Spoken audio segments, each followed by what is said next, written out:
नमस्ते सेवारो। म यतिखेर पश्चिमी इलामको अत्याधिक चासोको रूपमा हेरिएको सडक दमक चिसापानी सडकको यो घर्ती धोवानभन्दा अलिकति माथि उभिएको छु। म यहाँ उभिसक्दाखेरि तपाईँलाई थाहा भइसक्यो कि दमक चिसापानी सडकको विषयमा केही विषय तपाईँहरूलाई जानकारी गराउँदैछु। लामो समयदेखि यो सडक निर्माण प्रक्रिया चलिरहेको छ।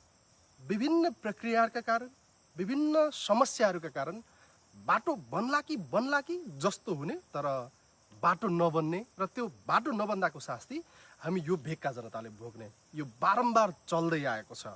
तर अब भने यो समस्या र यो नियति जस्तो देखिएको सन्दर्भको अन्त्य हुनेछ, किनकि यो सडक सम्पन्न गर्नका लागि वर्तमान सम्माननीय प्रधानमन्त्री बालेन्द्र शाह नेतृत्वको सरकारले प्रमुख प्राथमिकतामा राखेको छ।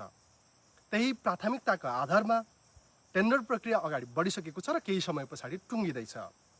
यसबीचमा विभिन्न खालका भनाइहरू सुनिए अथवा श्रेय लिने खालका अभिव्यक्तिहरू सुनिए कि यो सडक निर्माणका लागि फलानाले यति बजेट माग्यो, फलानाले यति बजेट ल्यायो, यो गर्यो त्यो गर्यो, हाम्रो पार्टीले गर्यो, फलानाले गर्यो भन्ने खालका थुप्रै खालका आवाजहरू सुनिए।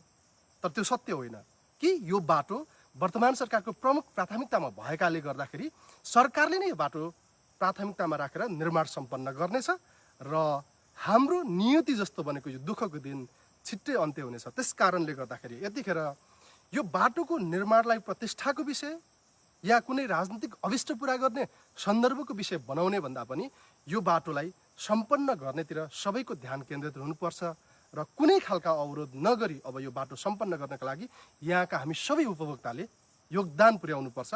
हाम्रो भूमिका त्यो हुनुपर्छ। धन्यवाद।